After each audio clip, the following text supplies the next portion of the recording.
Assalamualaikum warahmatullahi wabarakatuh. Mualim nyo ka kejadian bak desa Dro danyo bak Jumatan Dro kampung danyo mualim nyo motor ka balik.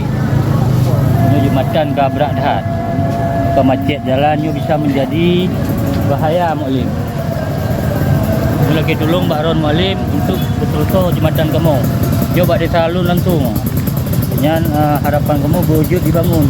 Nyo ke macet total.